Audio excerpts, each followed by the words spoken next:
You are watching and listening to the Two Chumps Football Podcast. That's Emil Calomino. I'm Chad Wilson. It is here. Emil, we blew through this football season, both college and pro, and we are down to the nitty-gritty, the game of all games, the Game of Thrones, as the Kansas City Chiefs, I think they've been to this game a little bit in the past, are in it once again, going for a three-peat against a familiar foe. It is the Philadelphia Eagles as they try to unseat the Chiefs like most of America wants them to do right now. They're sick. We have Kansas City Chiefs, Patrick Mahomes, Andy Reid, Travis Kelce, a Taylor Swift fatigue. I am sensing that across the country. But that is our Super Bowl matchup in Super Bowl 59. Emil, how many of these Super Bowls have you personally watched? What was the first Super Bowl you watched? First one I remember. It's funny. I like the John Facenda tapes that are on this week. So I caught myself sneaking a peek at the Dolphins-Vikings in 73. But I was too young for that in terms of remembering it. So the first one I remember was the following year, 74. I remember the Steelers playing the Vikings. Wow. And it was a really boring game. I was a little kid. And I do remember it was like 16-6. And if I can even almost remember the weather. I think it was overcast if you catch the film of that. And I want to say it was in the old Tulane Stadium in New Orleans. We're going to have a quick discussion. Yes, it was. We're going to have a quick discussion about that in a minute. But coming up on the show, Emil and I owe you a winner. All right. We didn't get one last week. We'll talk about that 2 weeks ago, actually, in AFC Championship. I think we were over there. But we owe you a winner for this Super Bowl, and we are going to take on the very daunting task of trying to figure out who's going to win this Super Bowl rematch. Will it be the surging Philadelphia Eagles, or will it be the we win anywhere, anytime, anyhow, any place Kansas City Chiefs? We'll be talking about that. We're also going to go over how we did in our preseason picks. Emil and I had a full entire show, a couple of shows, about who we thought were going to win the divisions, what was going to happen in the playoffs, who would get to this final game. We also had some very good prop bets that we threw out there for you. We will go back and grade and score those for you and talk about that, amongst other things. But just a little bit of, what do you call this? Housekeeping? We're going to do some housekeeping. Are we going to do housekeeping or Super Bowl nostalgia?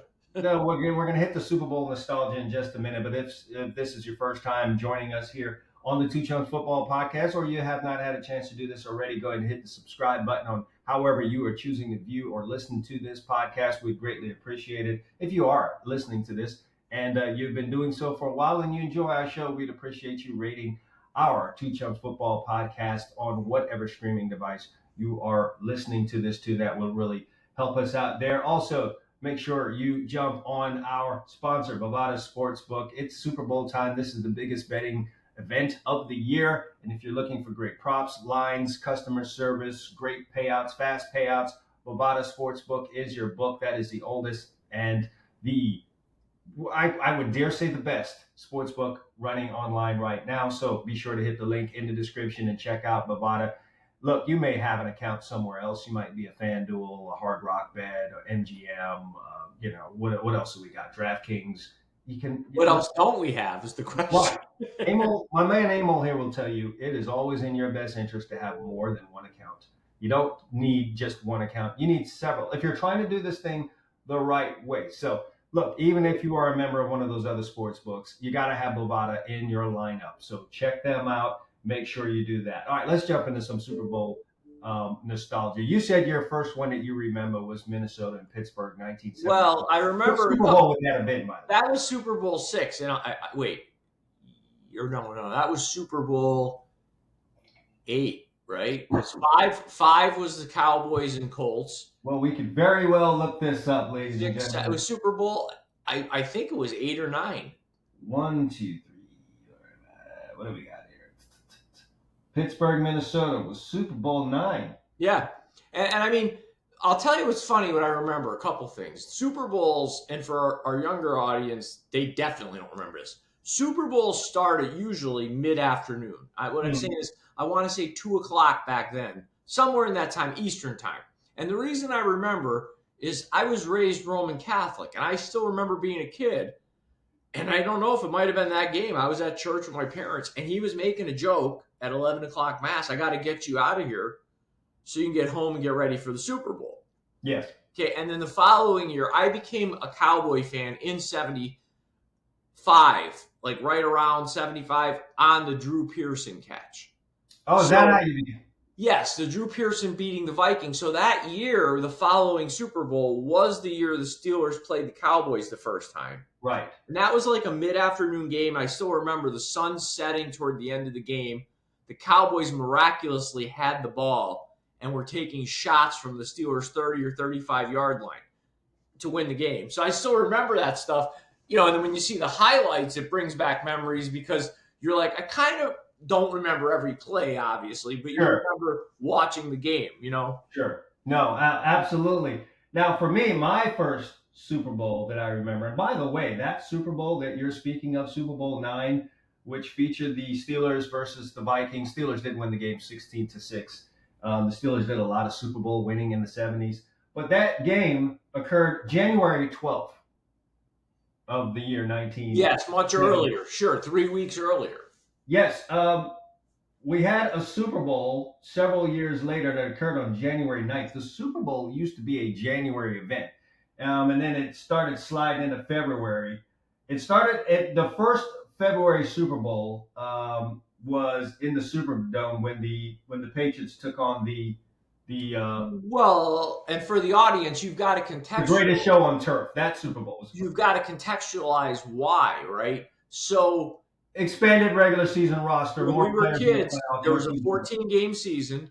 There was 3 division champs, 1 wild card. The team with the best record in the conference played the wild card.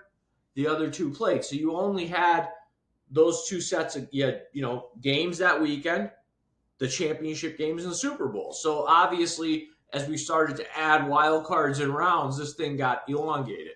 No, absolutely. And so we've gone from a mid-January event to damn near we're getting to a mid-February event, and they're talking about making an 18-game season. So there's no telling how far back this thing is going to get pushed if they do that. And they may even expand the playoffs. Who knows? This is going to end up being a March. Well, I understand the revenue aspect of it, but let me ask you this, and you probably, or maybe you won't disagree with me. I shouldn't say you probably will. I think sometimes in life, because we've been conditioned more, sometimes less is more. Like, I'm not sure just adding playoff games in any sport for the sake of having them is a great thing. Like, I don't really need to see the number 1 seed this year, the Cavaliers, wipe out the number 8 seed in the East, or whoever that is. I guess the mindset is those teams getting in and maybe possibly having a chance till they get absolutely, dragged up and down the court or field or whatever it is that we end up playing on. I would say I don't have a problem with the current NFL playoff system. It's okay. Listen, I've seen worse. I think the NFL does a pretty good job of at least protecting the integrity of their regular season and making it worth something. I mean, it's your fault if you do a Dallas last year and lose to a 7 seed at home, but they put you in position if you had a good regular season. Yeah, and you should be able to move on. Getting back to the Super Bowl nostalgia, the first Super Bowl that I do remember was the one between the Pittsburgh Steelers and the Los Angeles Rams. Oh yeah, well you're a little younger than me, sure. That was off the '79 season. Now, mind you, I became a Ram fan in '78. It really was about the colors for me, just an attraction to the blue and gold. I don't know why that's always been a thing. First of all, if you look at most teams that are smart, at least in the sunshine areas, they try to pick colors conducive to, like the Dolphins have the aqua and the coral. Yeah, you can't be out there in dark clothing. Right? Correct. It's very Florida. And the Rams colors, if you think about, and I don't know if they did it intentionally, right, but they had the Dodger blue and the USC gold. So they kind of matched. Well, the Rams were in all white at a point. Well, I'm saying when they got to the 70s, when you came around, they kind of went to that Dodger blue top with like the USC yellow gold pants, and it fits California. It was bright and sunny, and so that was my thing, an attraction to that, because the first sporting team that I ever cared about was Brazil's national soccer team. Because I grew up Trinidad, soccer was a big sport. That's the first thing I watched. Fortunate enough to see Pele and all that kind of stuff, but that was it for me. And so I became a Ram fan somewhere during that 78 season. 79, they end up pushing all the way through into this Super Bowl. So I was really excited to see this Super Bowl, only to have the Bradshaw Knowles Steelers come from behind. I thought they were going to pull this big upset because I remember all of the lead up to it. And Pittsburgh was a juggernaut back then, kind of like how the Patriots were, Sure. the Cowboys were, and the 49ers were, and all that good stuff. And here they were with the lead in this game in the second half. And then the Steelers did what the Steelers did. And one of the biggest memories for me was, and I think I mentioned it to you in the text earlier this week, was Bradshaw to Stallworth, 75 yards. Rod Perry jumps up, misses it, 75-yard touchdown. And that just flipped the whole game around, killed it for me. And I cried like a baby, though. The Rams went. You realize the Rams. You remember they went to the fourth quarter with the lead in that game. They did, and then that bomb, and they ended up losing 31-19. Put a nice goal because the commonality between them is the Steelers. And I don't know if you remember this on your own. Obviously, you probably know it now because you've watched a lot of football. 78. The Rams had made it to the NFC Championship game against the Cowboys. The Cowboys were the defending champions. They had beaten the Broncos. They dragged the Rams up and down the field, and I think that game might have been in the Coliseum. I'm not sure if they were in Pasadena yet, but or Anaheim. I'm not sure. Anyway, it was 28-0, and that's not Anaheim yet. So yeah. They went to the Super Bowl to try to defend their title against the Steelers. The Steelers beat the Cowboys in a great game, and that's the famous game where Hollywood Henderson, who eventually became a drug counselor, admitted that he had cocaine in his water bottle hanging from his pants, and that he played the entire Super Bowl squirting cocaine up his nose. Listen, I read the book by Hollywood Henderson. Yeah. If anyone could get their hands on it now, I'm sure you could find it on Amazon. Sure. It is one hell of a great read. It's a great book. I got on a plane once that Hollywood Henderson was on, and I don't know what the reasoning was, but he and I made eye contact, and it's like he knew that I knew who he was. It was kind of like a friendly nod. Yeah. And almost like a don't out me or whatever. So it was just a friendly nod, Hollywood. And this is after having read the book and learned of the whole misery. But do you remember this about Hollywood Henderson? And we're probably dimming out our younger crowd here, but for you old heads. So they might. Do you remember him winning the lottery twice? He did win the lottery twice? He won the lottery twice, Texas State Lottery twice.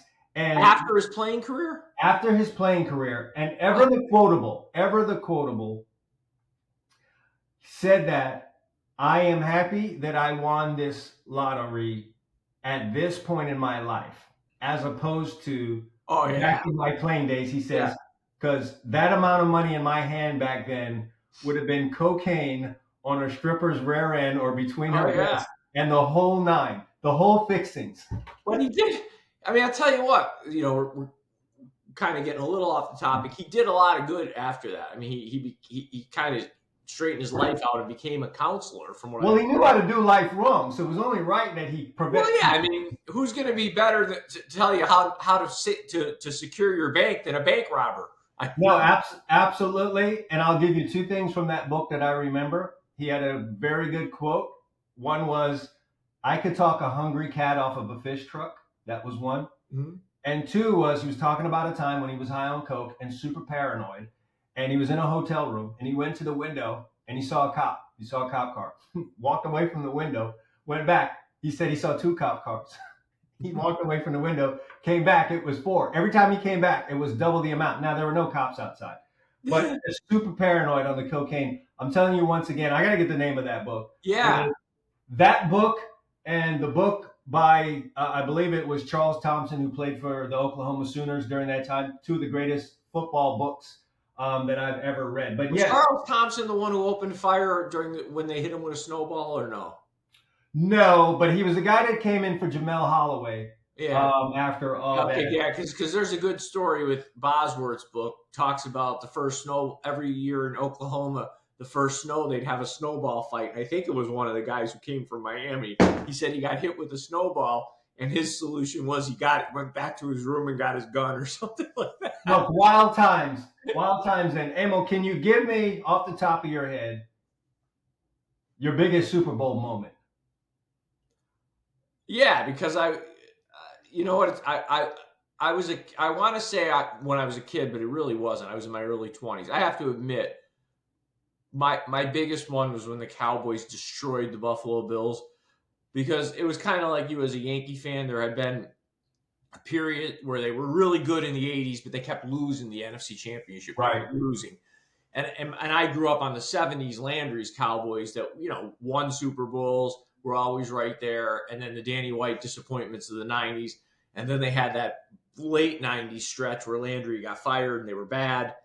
And 92 was like, you could see that team coming together in 91. And you're like, this team has a shot, but I don't want to get too excited. And when they did it to the Bills, it was like, okay. It was cool because all the guys that I liked on the team had great games. Troy Aikman, Michael Irvin. So, it was like one of those, and you're young enough where you haven't become jaded enough yet. Right. No, I don't know if I could tie it down to like one moment for me. I do remember that drive by Montana against the Bengals, and that happened right down here. I was living. Do you remember the famous story with that drive? That he saw John Candy in the crowd right before. Yeah, for the audience. I think I want to set the stage. The Bengals had a 13-9 lead. It was a very, if I'm remembering correctly, very low-scoring game. There was a kickoff return for a touchdown for Cincinnati. San Francisco had a really high-powered offense. There's about 2 minutes left in the game, so they need a touchdown. They're down 4. I want to say they have one timeout maybe. They're 90 yards away. He walks into the huddle on the TV timeout. You think this guy is nervous. Cool Joe looks around the huddle and says, hey, you guys, look over there. And everybody turns. The linemen turn. What?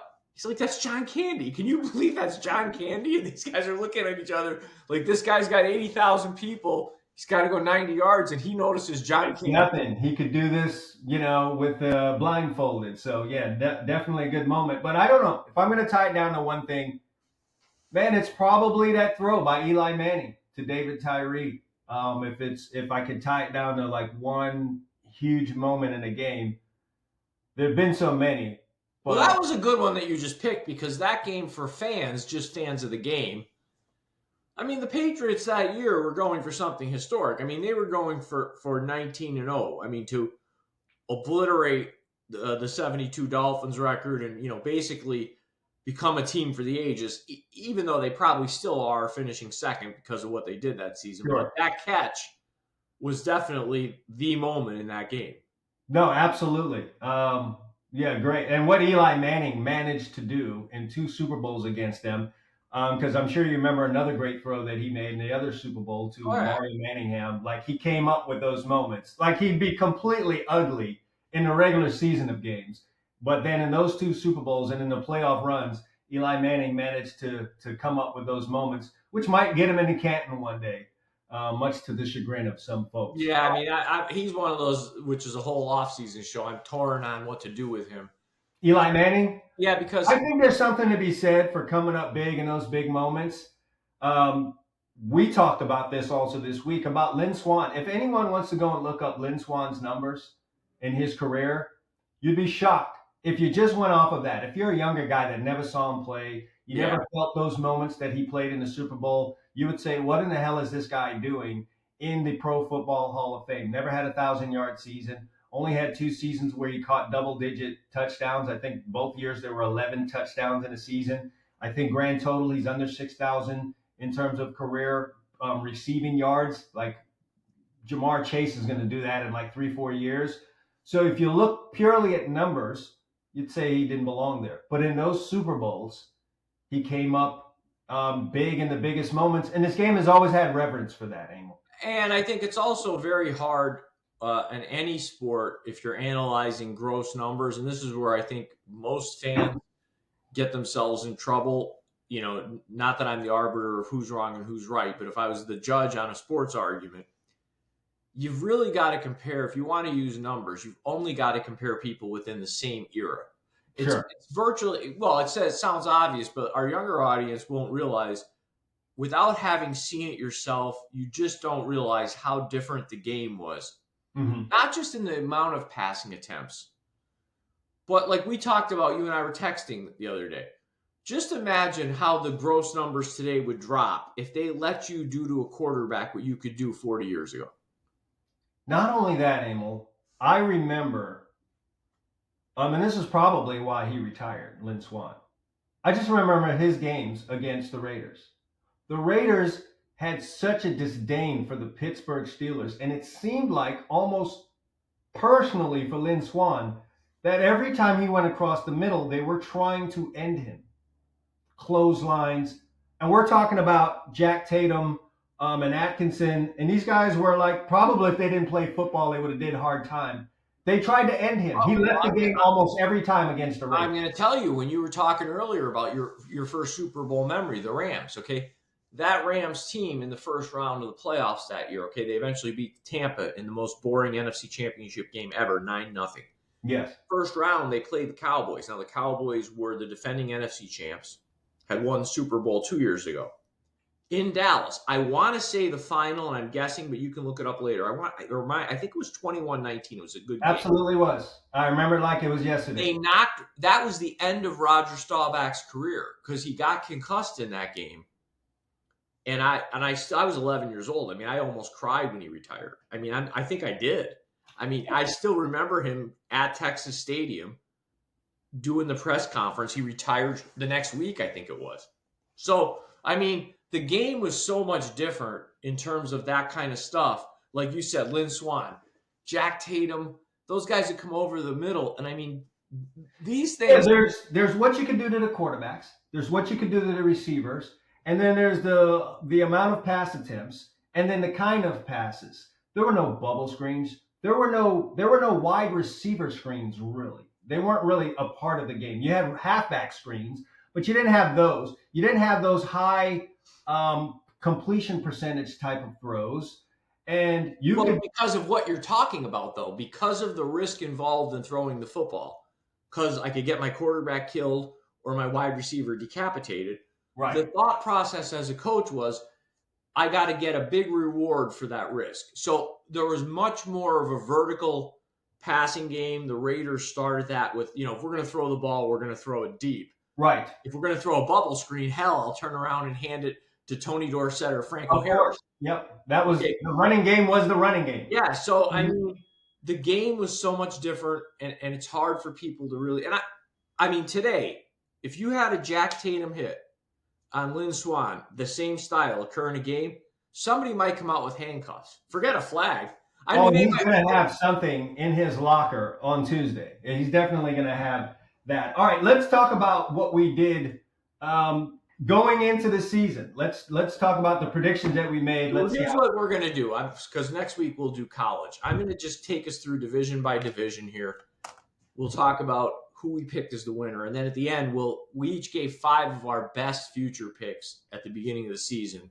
What we would do if we were only taking 5, because if anybody recalls those shows, we threw stuff out there in every division, but it was like, well, if you must be a Gambler's Anonymous candidate, here's something to do. So, okay, let's start AFC East, and I want to start here because you did very well here, and now remember, this is 5 months have passed. Sure. People forget the Jets were highly thought of coming into the season.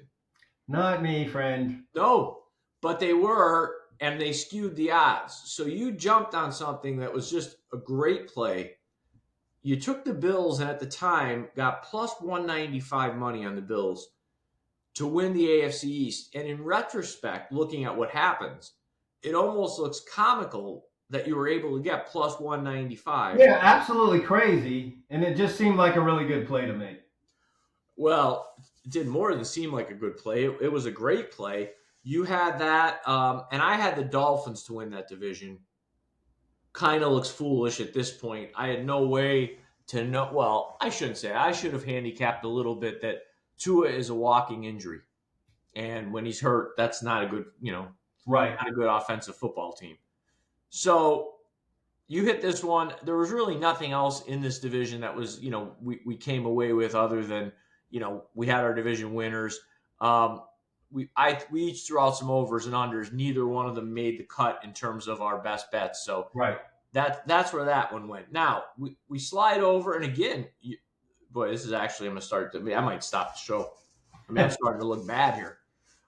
We go over to the AFC North. You had another winner. You got the Ravens at plus 110 to win this division. I understand them kind of being plus money because that's a tough division. Yeah.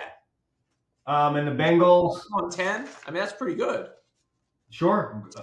I mean, you can't.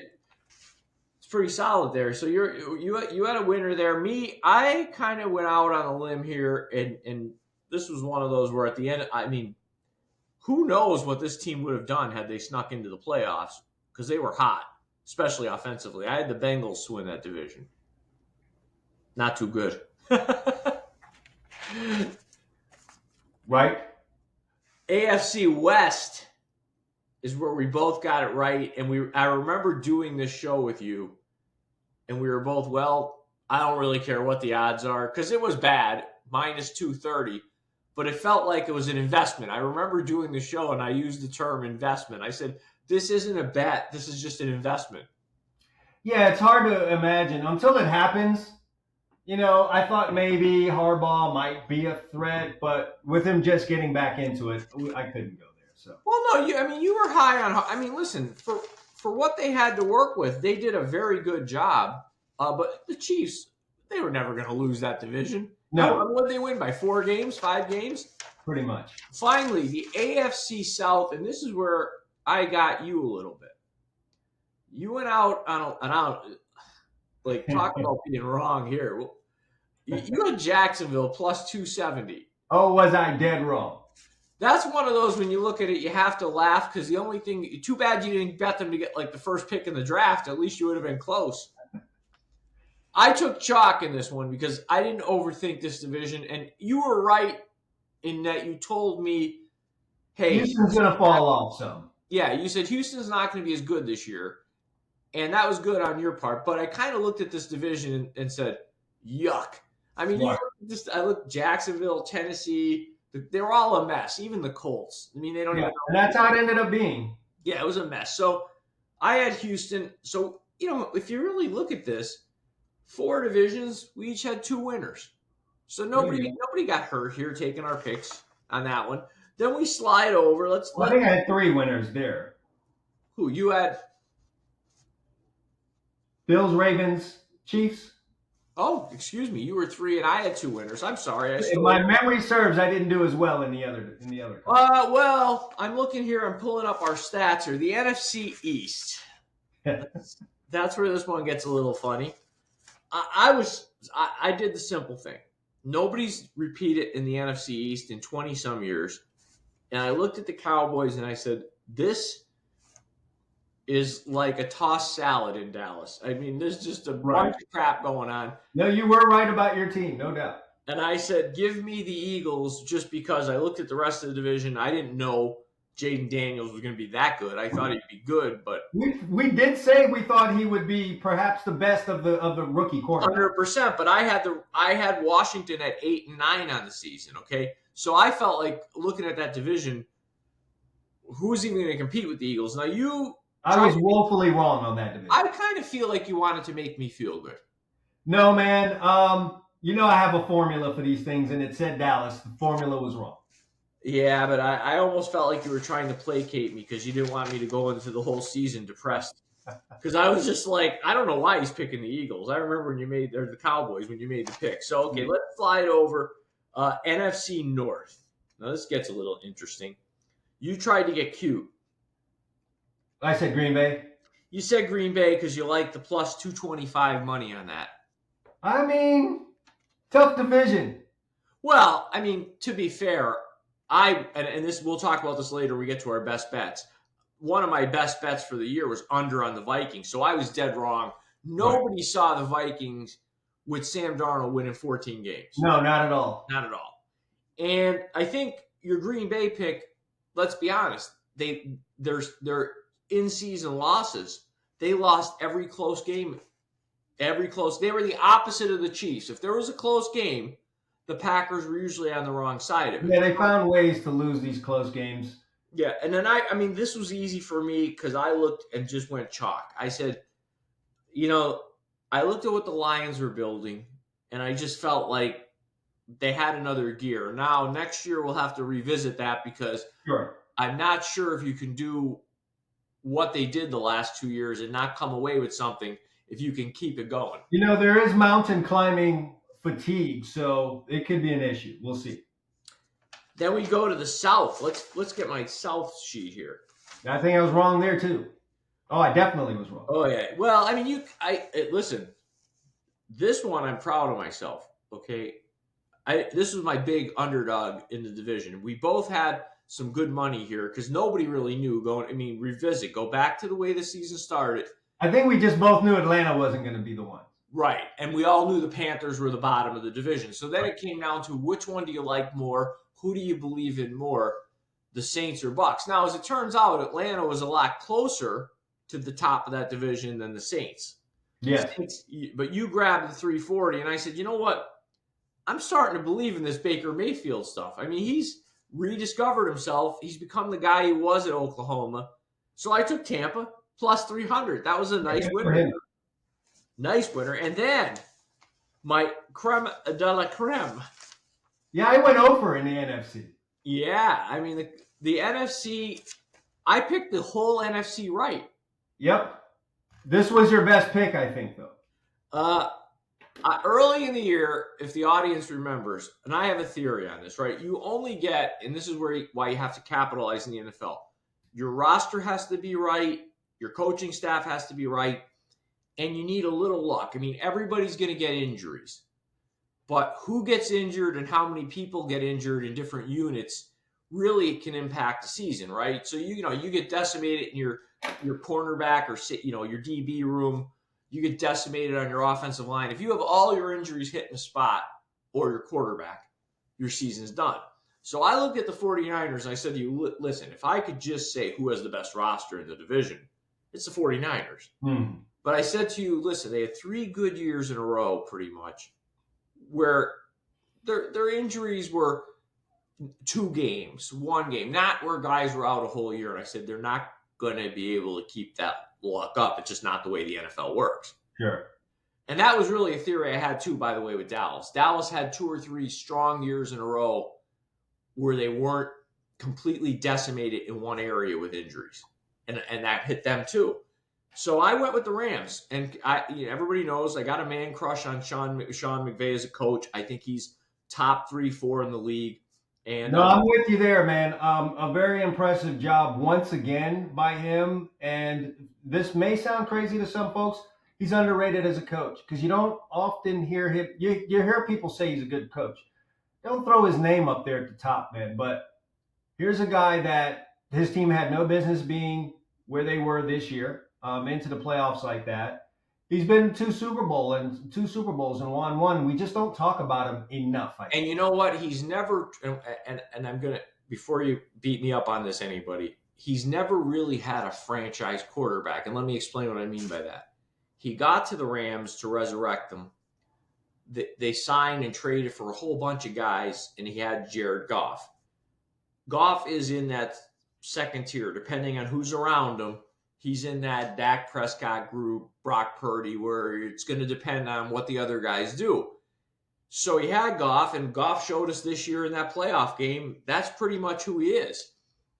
Then they traded Goff for Matt Stafford. Now, Matt Stafford, highly regarded, can really spin the football. But let's be honest, he played later in his career. He had never won anything. So he gets Matt Stafford, wins a Super Bowl, but the Rams are not really loaded. I mean, he's doing this kind of as a coach. He's piecing it together. He's not just sitting here coaching a juggernaut. Right. No, excellent job by him. Great pick by you. Great call on the San Francisco 40. Now, I got lucky. I mean, we all get lucky. Overall, though, you end up 5 out of 8. Yeah, not bad. 3 out of 8. Great job by you on that, by the way.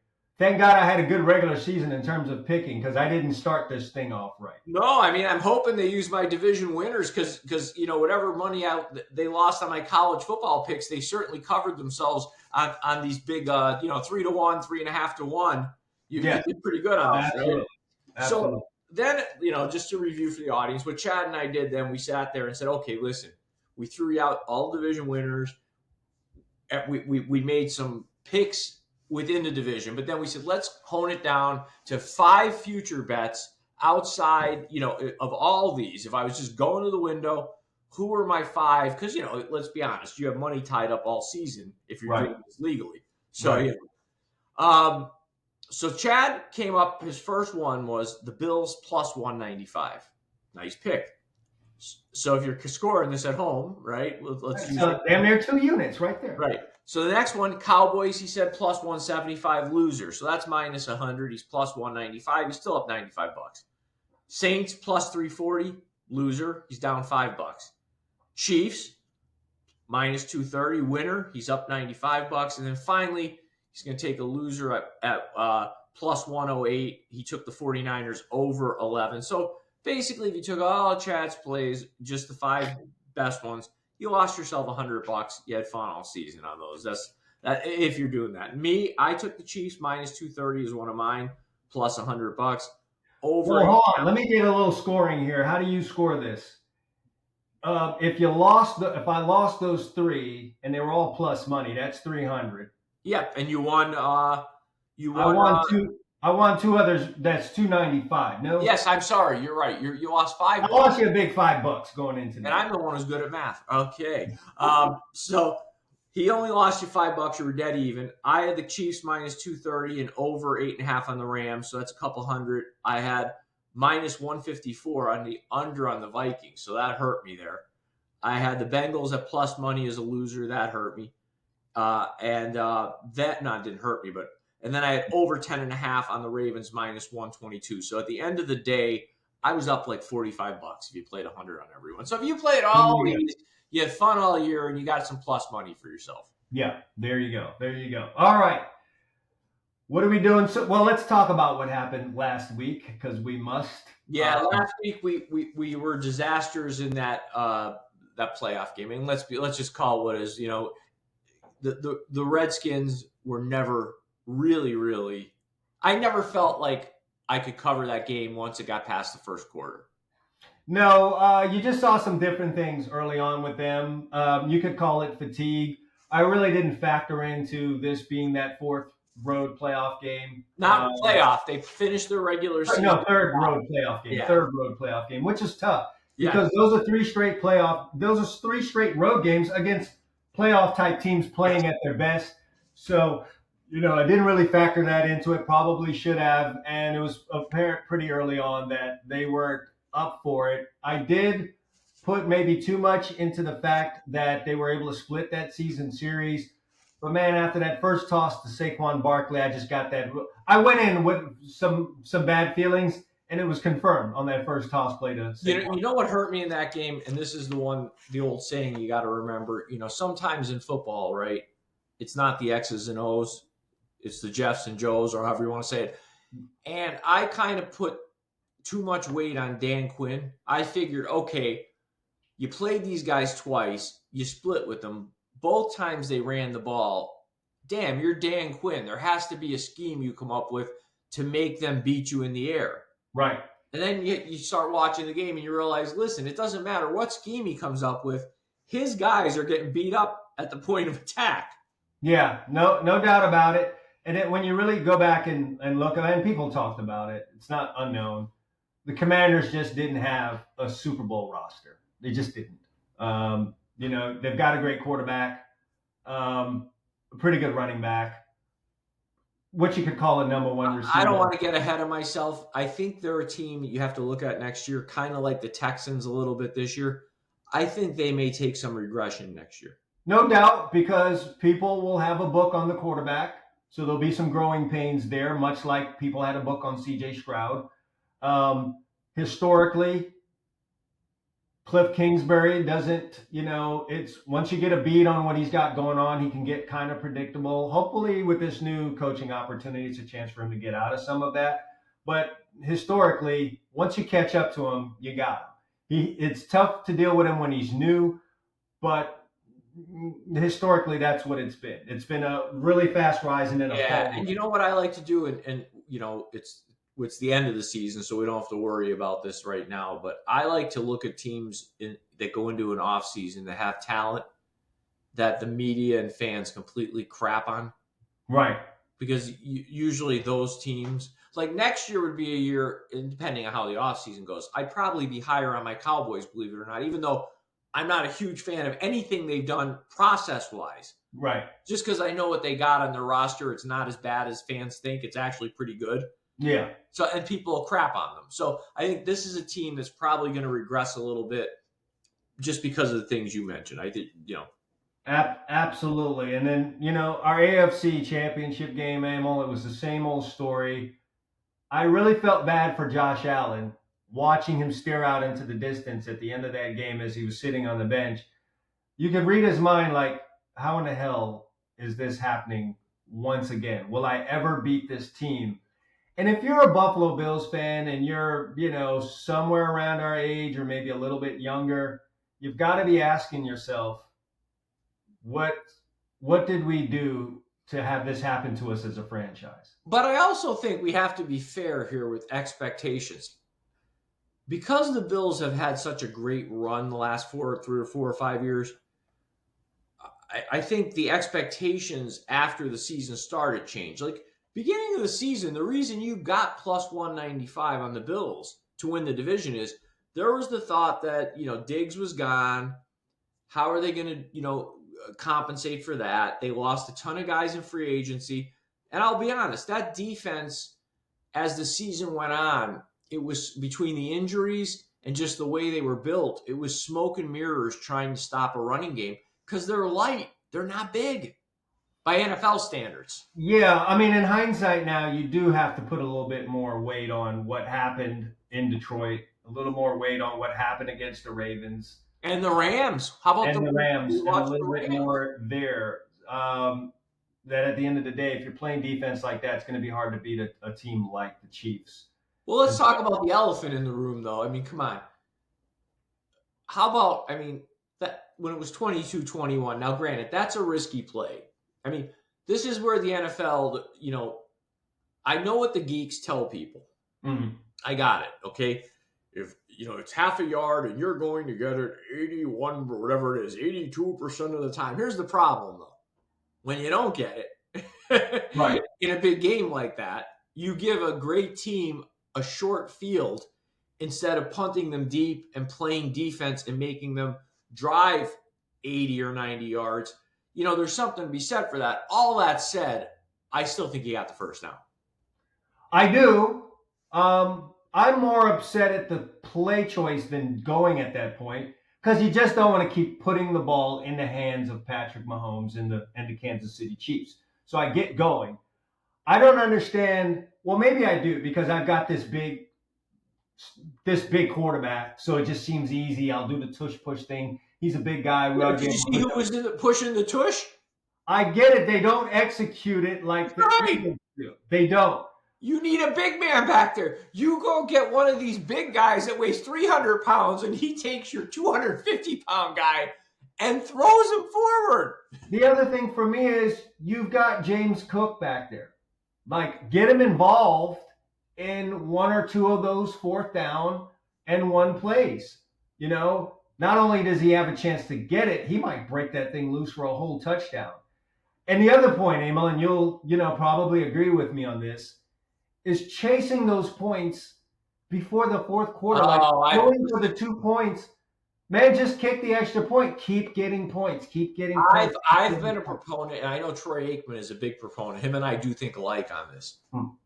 Unless you think there's a potential that the score you just made is the last score, there's no point early on. Like, if you're down 14-6 in the second quarter, do you really think the game's going to end up 14-13? Right. Kick the extra. Get your points, man. Get your points. So that bothered me more than anything else. At the end of the day, man, for everything that had happened, Dalton Kincaid had a chance to catch that pass at the end. Well, he didn't have a chance. He should have caught it. He's a professional receiver, and he'd tell you that. I mean, I'm not saying anything. He knows. You could see it on his face. Like, that play that Allen made to give him a chance was what makes Josh Allen special. And, to your point on the quarterback calls, and I get it with Allen, what I would love to see them put into their offense with him, because most of the time he is going to run the ball, I'd love to see them come up with a play where toward the end of the play call, he comes out of the backfield and goes wide, and they just go wildcat snap real quick to James Cook. It would be nice. Or maybe, man, just even an old school option since you're going to run him anyway. Run this thing down the line. What do you do with Josh Allen on an option? Because the guy is 250 pounds. So if he comes down the line, that end or who's ever out there, corner end, they're left with a dilemma going, what do I do here? Because he could get the yard to gain even if he makes the wrong read on that option. Yes, because if the guy trying to make the tackle is not in perfect position, he's going to get trucked. Yeah, it's a one-on-one situation. It's all late now. It's another loss for the Bills in this very pivotal game in their season. And so they go home and on go the Chiefs. So, yeah, we went over 2. So this week is very key for me and obviously for our audience, but for me more so. You had a bad week. You're 38-24 in the NFL. So no matter what happens in the Super Bowl, you had a great year. You can't, you can do the math, everybody. You're 60%. I'm sitting at 31-30 with a tie. So I got to win this game to have a winning NFL season. It's very important for me. So right. We're looking at this game. The writers are busy. I mean, they're busy. Right now, they're trying different scripts, okay? Do we have Josh Elliott dunk one in at the end to stop the 3-peat? I mean, they're going through the whole thing, right? They're thinking, do we have Taylor Swift come out on the field and get proposed to? Maybe they do that, right? Super Bowl trophy, he gets down on a knee. I mean, there's all kinds of things going around here. So you're sitting there thinking about this. Who do you think has the better roster? Listen, everything in my X's and O's, and that's what I used to go through the season and end the regular season somewhere around 64-65%. I really dug in this year, kind of threw systems to the side and said, hey, let me watch these games with a fine-tooth comb, watch the all 22, really break down these games. And it resulted in, one of the better seasons I've ever had handicapping games. And so it's been strictly about the X's and O's. I tended also to, during the regular season, to stay away some of the more marquee matchups.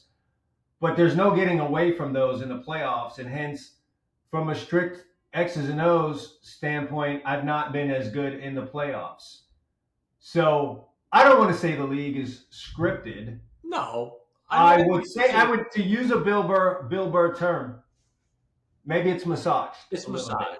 I mean, and you know what? I gave you this. We were talking off air. I told Chad, and this is verified. I mean, I remember reading it on either CBS or ESPN.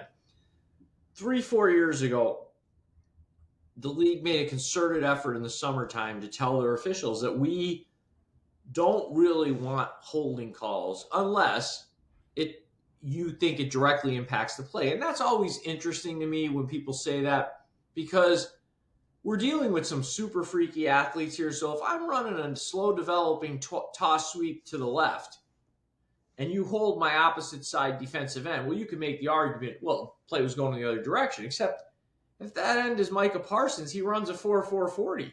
Right. How do I know he's not getting to the other side of the field? Or at least if the guy busts the run, how do I know he's not getting a tackle 10 yards down the field versus 60? Right. I really don't. But anyway, they made the effort to say, let's not call as much holding unless we feel it directly impacts play. And I don't know about you, but I watch a lot of guys. I watch Parsons. I watch other rushers like Myles Garrett. And I notice plays where I'm focused in on it. It would be a holding 10 years ago. There's a guy hooked under his arm. It's in front of the ref. You guys getting blocked like this. No, so there's no question that the league has and will probably continue to guide what it is they want to have happen on the field through officiating calls. They do it in the beginning of the season where they come up with a rule or they instruct the officials to be a little more wary of certain plays happening. We need these called because they want a certain outcome. They don't want certain things happening. So there's nothing to stop them from kind of moving in that direction in what would be the best interest in terms of viewership and popularity. Wait, I don't want to put words in your mouth, but let me clear up what you're saying. I don't think Chad's saying what they want to happen in terms of who wins and who loses, but how they want the game to look. In other words, they're not looking for 17-16 games. They're looking for games that are 34-31, 32-28. Right, exactly. And they've done that. They've done that. So I don't think what Chad's saying is they're not trying to orchestrate. We're not two conspiracy theorists here saying that, in week 2, they want the Bills to beat the Dolphins. No. It's nothing like that. However, you can, through officials, kind of guide outcomes, because especially when you get into playoffs and the margin of error is super thin between the teams, you can have that happen. And we all know what's in the best interest of the NFL right now is Chiefs to continue to be there and be there and be there. Now, listen, I say these things, but I'm here to tell you, I don't believe in the scripted, or the NFL wants this Chiefs outcome to happen as much as maybe as some others. Because I will say this, from a pure football standpoint, the Kansas City Chiefs do a better job of preparing for the key moments in games than other teams. And you can take that from just these two things that I'm going to tell you. Number one is, if you've watched Andy Reid come up with those big play calls in the big moments in those Super Bowls, I doubt he's going to get away with that play corn dog once again. If he does, that's super bad on the Eagles. And if you don't know what I'm talking about, it's the play where you send a receiver in motion right before the play, and then he stops and returns back to where he came from, and then he's wide open in the flat. If he pulls that off for a third time in the Super Bowl, I don't know what to say about that. I don't know if I call him a genius or if I call the Eagles idiots. But it is him being able to pull and hold that play for that right moment and get it at that right time. And the same thing for his defensive coordinator, Steve Spagnuolo, who sends a corner blitz in that very key moment last week in the play that we talked about, where Allen had to throw the ball up in the air and Kincaid had a chance. It's preparing for those moments. And we saw the same thing during the Bill Belichick era. Yes, where he'll prepare for those moments in a game. The Malcolm Butler thing. We thought that was just a happenstance, but they prepared for that play. And I think what you're really saying here, and this is important in any sport when you look at it, you got, I think, with the Chiefs specifically, a confluence of 4 things. They build a roster that's not really susceptible to being blown out. So they don't turn the ball over, and they have that type of roster. So therefore, without turnovers and with enough talent that you don't get blown out, you're in almost every game. If the other team screws up, you can blow them out. Yeah, there you go. So you've got a confluence of events. You've got a team with a great roster, a good enough roster, maybe not the greatest, but a lot of talent. They don't turn the ball over, so they don't get blown out. They got an all-time great quarterback in Patrick Mahomes, who's trying to win his 4th Super Bowl. I mean, he's up there. And you've got an all-time great coach in Andy Reid. So they're in the games, and then they get a chance to, quote-unquote, get lucky. But as Darrell Royal, the great Texas coach, once said in the 60s, there's a famous reporter asked him, "Coach, you got lucky out there today. How do you feel?" He said, "It seems like we get lucky a lot around here." And I mean, at the end of the day, I guess I'm going to go first here. Here's how I look at this game. If I take it from a pure X's and O's standpoint, a Jimmy's and Joe's standpoint, it's the Philadelphia Eagles. As I watch how the Philadelphia Eagles have been able to rush the football with Saquon Barkley, how they're able to make teams pay who load up in the box to stop Saquon Barkley, because you've got A.J. Brown and Devontae Smith out there, and you've got a decent enough passing game to hurt people who want to load up the box and play with one safety in the middle of the field. You can get the one-on-one matchups outside and both at the tight end position and win there. It just seems like, because when you see Saquon Barkley in these rematches, like he had last week, rush for the big yardage once again, when everyone knows you need to stop them, it's because the defenses can't really load up in that box and jump in there because of what they're able to do outside. They've got a really great roster on both sides of the ball. If you see what they've got on the defensive line there, how they're able to get a consistent pass rush, how they're able to shut down some run games. From a pure X's and O's standpoint, Jimmy's and Joe's, it's the Philadelphia Eagles. What I have to be able to look at here when I look at this game is, are the Philadelphia Eagles that much better than the Chiefs that they can get out there by 10 or 14 points and not have the fourth quarter come down to a one-possession game? Because if and when it does, the Kansas City Chiefs are better at that situation, not only than anyone else in the league, but maybe better than anyone else in the league ever. And I'm not at that point where I think the Eagles are so much better than the Chiefs that they can go into the middle of the fourth quarter with a 10, 11, 14-point lead, which is what they'll need, Emil, to win this game, because if it's 7 points, if it's 6, if it's 3, if it's anything under 7, it's the Chiefs, because they're just so much better at those situations, more prepared. And if you believe in the kind of conspiracy theories, whether it's full on that the games are scripted, or you feel like the referees are going to be slanted towards that, if those things come into play, it says Chiefs.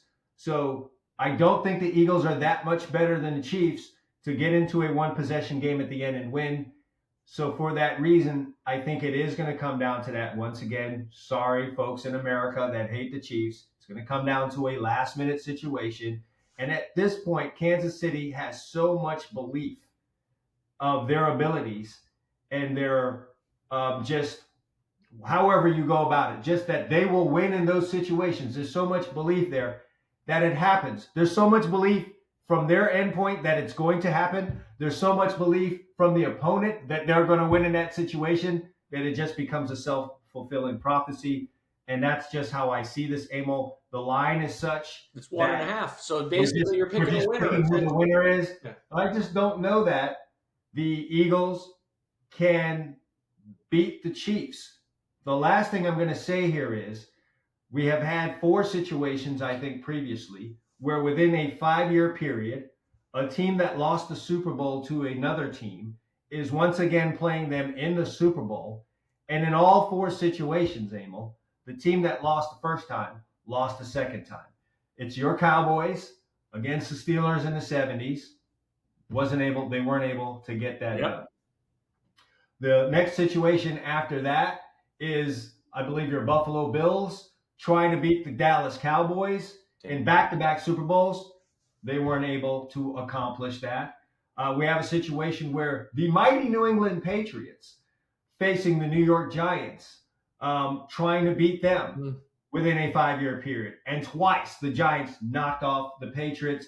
And correct me if I'm, or help me out with that last situation. The Chiefs, the 49ers Chiefs. The Chiefs and the 49ers, the most recent situation where the 49ers lost to the Chiefs and 2-3 years later, as we had last year. They're trying to come back and win it, and they weren't able to do it. So there's something there psychologically, Emil, that doesn't allow that team that lost the first time to win the second time. And I'm not going to go against that kind of history because I have a good enough sample size with 4, and it has stretched out over such a long period of time. This happened in the 70s.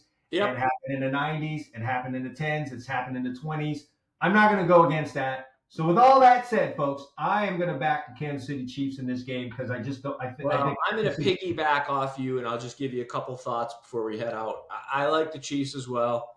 Couple things. I think Spagnuolo, you got 2 really good defensive coordinators here, Spagnuolo and Fangio. But I think Spagnuolo will very early on in the game take away Barkley schematically. And I don't think the Chiefs will be completely overwhelmed if he does that, the way Washington just didn't have the horses. The Chiefs have some dudes in there, like Chris Jones and stuff, that can do some things. So I think he's going to put the game early into Jalen Hurts' hands to see what Hurts can do. Now, obviously, pardon the pun, if he hurts them, well, that changes everything. But I think there's 2 large advantages the Chiefs have in this game at the most important positions. Head coach, no matter what, and again, I'm not going to roast Sirianni. He's had a great year. You can't take that away from him. And this guy's in his 2nd Super Bowl, so damn whatever we say about that. So, but it still isn't Andy Reid. I mean, Andy Reid is going to go down as an all-time great, okay? I think that's an advantage. And let's be honest, Pat Mahomes has an advantage on almost every other quarterback. And it's even greater this week because Hurts is not Josh Allen. Mm-hmm. And I think at the end of the day, when you have that much of an advantage at the 2 most important positions in the NFL, head coach and quarterback, at least in my mind, right? It's hard. Very difficult. Yeah, I feel you. So yeah, I think we're in agreement here. I just think for the Eagles to win, they'd have to blow the Chiefs out, and I don't see that happening. And And maybe we'll be surprised. Maybe we'll be here saying, "Wow, did they put it on them?" yeah, I just think mentally wise, there's just so much power in belief for the Chiefs, and so much power in beliefs for the Eagles in the Chiefs. If it comes down to that, so that's really where I'm at. It looks like you're there with Yep, me. I'm with Hey, you. we're not guys that are going to do props. We're just not. We're just not going to do that. We don't want to waste your time there. I'm not. I can't really sit here and tell you who's going to win the coin toss. It's a 50-50 event. I can't sit here and tell you we'll have who's going to score the first touchdown. Over That's under just, on the national anthem, the link yeah, there. yeah. I don't have any of that. You guys have fun with your friends on that. We'd be pissing into the wind. We don't know any more about that than you. It's not something we can legitimately handicap. Before we leave, is this a high scoring or a low scoring football game in your opinion? I think I have a feeling both teams are going to get into the mid to high 20s. I mean, I don't know if it's a 30s type game, but I have a feeling, you're going to see something like in the 27-24 range. Yeah, I'm with you. I don't think we're going to get the kind of Super Bowl that we had last year where it was super low scoring. It did end up coming From up. your mouth to God's ears, because last year I spent more time paying attention to the bourbon. I was so bored at parts of that game. I feel you. I'm a guy who loves defense, but I was a bit bored in that game too. I think we get some scoring here. There's enough balance between the run and passing games for both of these teams, and neither of these defenses are all-time greats. They're good defenses. This isn't the Ravens. This isn't the '85 Bears. So I'm with you. I think we get a high-scoring football game. What's the over and under on this contest? I don't even, it's shameful because I didn't look at making a bet on it. Here, I'll tell you. I'll look right now and give it to you. Yeah, I'm going to bet you, if I had to say, I'm going to bet you it's in the high 40s. I got it here for you. The over-under on this game right now is sitting at 48.5. Ah! I tend to go over there, Emil, to be honest. Well, sure, because the thing is, I could actually see this game headed to overtime, tied at 24. Yeah, 30-27, something like that for me is what Yeah. I see. Then that certainly takes it over the number. So my official pick is the Chiefs, and a little less on this game going over 48.5. Yeah, we're in a total agreement. I don't know if that's good or bad, but we're going to find out. We're certainly going to find out, and that's it for us. That puts a bow on this entire football season. As we've just given you our football picks, we wrapped what we picked early going in the season. Here, we took a trip down memory lane in terms of Super Bowl for our folks that are over 44 years old. I hope you enjoyed that segment. For you guys that came here just for the picks, we gave you that too. So I hope you enjoyed that. Next show, we'll wrap up college, right? We'll talk about our college preseason picks, how they looked, and then we get to the off-season schedule. We're wrapping our college football preseason predictions next week, and we'll talk a bit about what the show is going to look like heading into the offseason for both the NFL and college football. So we'll be doing that next week, along with wrapping whatever goes on in this Super Bowl. So get ready for that. We want to thank you guys for not only listening and watching us here today, but all football season long. We hope we did good for you guys by that. And listen, enjoy your Super Bowl, enjoy the fun, enjoy the football and the family, and have fun. And we'll see you guys again next week. For Emil Calomino, I'm Chad Wilson. Thanks for watching the Two Chumps Football Podcast. See you guys next week.